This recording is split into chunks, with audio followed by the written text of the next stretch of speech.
Hello guys, नमस्ते, welcome and back to my channel. सम्पूर्णमा नमस्कार र स्वागत छ तपाईँहरूलाई मेरो न्यू भलक टेक्निकल आरके च्यानलमा। म आज तपाईँहरूलाई एसीको रिजल्ट कसरी चेक गर्ने भन्ने विषयमा सिकाउन गइरहेको छु।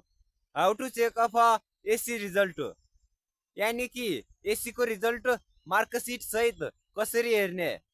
जस्तै मार्कसिट सहित कति अङ्क आएको छ भनेर चेक गर्नको लागि तपाईँहरूले तपाईँसँग कम्प्युटर, मोबाइल, ल्यापटप छ भने हजुरहरूले मोबाइलमा भएको ब्राउजर ओपन गर्नुपर्छ।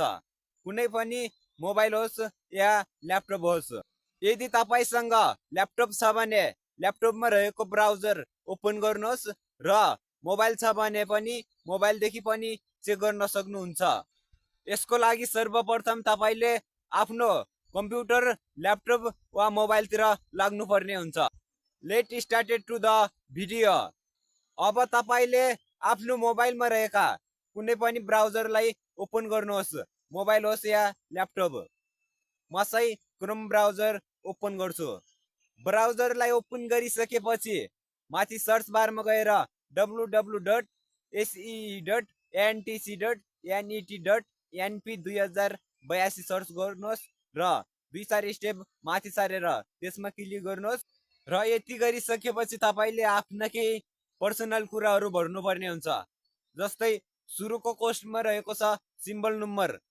त्यो सिम्बल नम्बरमा तपाईँले एक्जाम दिँदाखेरिको सिम्बल नम्बर हान्नुपर्ने हुन्छ र सिम्बल नम्बर हानिसकेपछि लास्ट अल्फाबेट नम्बरहरू के थियो त्यो पनि हान्नुपर्ने हुन्छ।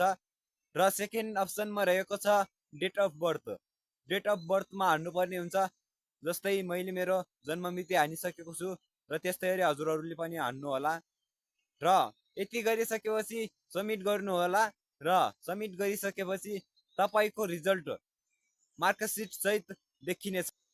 यदि तपाईँहरूसँग नेट नभएको अवस्थामा पनि एसीको रिजल्ट हेर्न चाहनुहुन्छ भने आफ्नो म्यासेज बक्समा जानुहोस् र म्यासेज बक्समा गइसकेपछि 1600 अङ्क डायल गर्नुहोस् र 1600 गरिसकेपछि म्यासेज लेख्नुहोस्। म्यासेजमा आफ्नो सिम्बल नम्बर लेख्नुपर्ने हुन्छ। सिम्बल नम्बर लेखिसकेपछि तपाईँको एसीको रिजल्ट जिपिए सायद देखाउनेछ।